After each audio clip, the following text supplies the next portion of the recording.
My name is Frank Doyle. I'm 67 years old. And 3 weeks ago, my own son handed me a mop and told me to stay in the back room so I wouldn't embarrass him in front of his colleagues. He didn't know the man walking through that door an hour later would call me, "Sir," before he called my son anything at all. This is the story of the night my silence finally ended. I spent 38 years building HVAC systems for commercial buildings. Not glamorous work.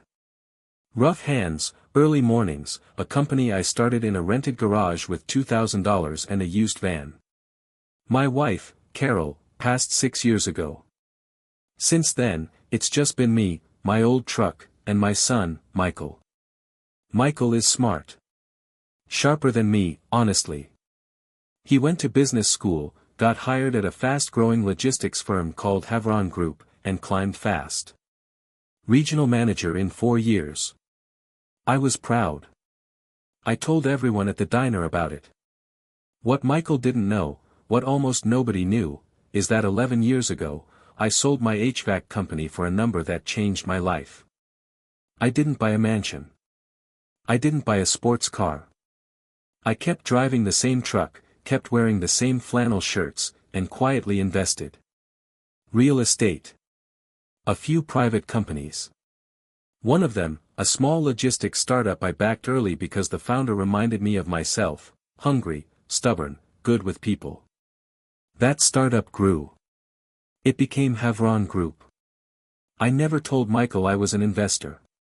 Never told him I sat on the board under a holding company name he'd never recognize. I liked being just, Dad. I liked that he built his own path without my shadow over it. That choice was about to cost me, and then save everything. Michael called me on a Tuesday. "Dad, we're having the annual company gala Friday. Big one this year, the CEO's flying in from the New York office. I want you there." I was thrilled. My son, inviting me to stand beside him at something important. I bought a new shirt for it. Ironed it twice. Friday evening, I showed up at the Hartwell Grand Ballroom in my best clothes, a little nervous, holding a card with Michael's name on it like a proud father showing up to his kid's graduation. Michael met me at the door. But his face wasn't warm. It was tight. Embarrassed. "Dad," he said, pulling me aside, "look, the executive team is here tonight. Important people. Can you just, not mention the HVAC business? Just say you're retired." Actually, he glanced at my flannel jacket, at my rough hands, "maybe just stay near the back." I told him I understood. I always understood. That was the problem. 20 minutes later, Michael found me again, this time with a folded janitor's uniform in his hands. "Dad, please.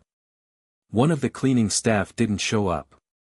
If you're just going to stand around anyway, could you just help out backstage? Just for tonight.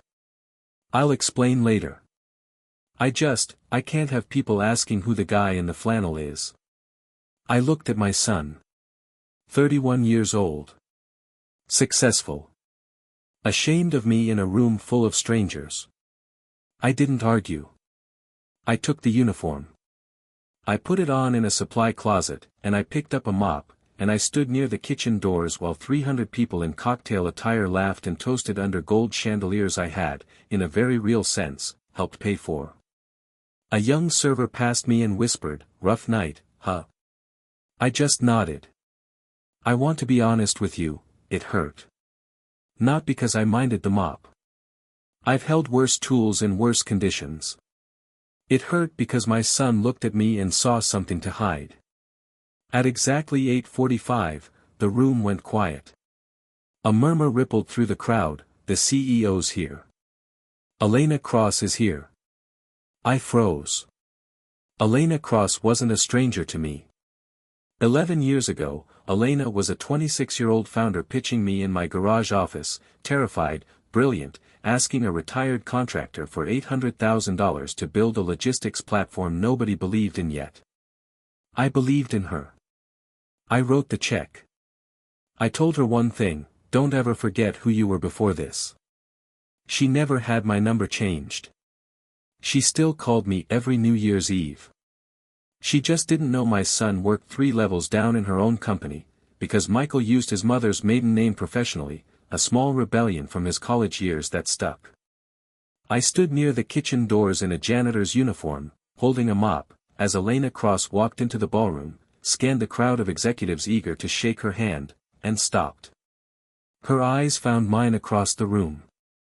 And Elena Cross, CEO of a $400 million company, walked straight past the mayor, past the regional VPs, past my son, crossed the entire ballroom floor, and stood in front of me. Then she bowed her head slightly and said, "Frank. It's been too long." The room went silent. 300 conversations stopped mid-sentence. "Frank," someone whispered. "Isn't that the janitor?" Elena straightened up, smiling, and said loud enough for the room to hear, "This is Frank Doyle. Without him, there is no Havron Group.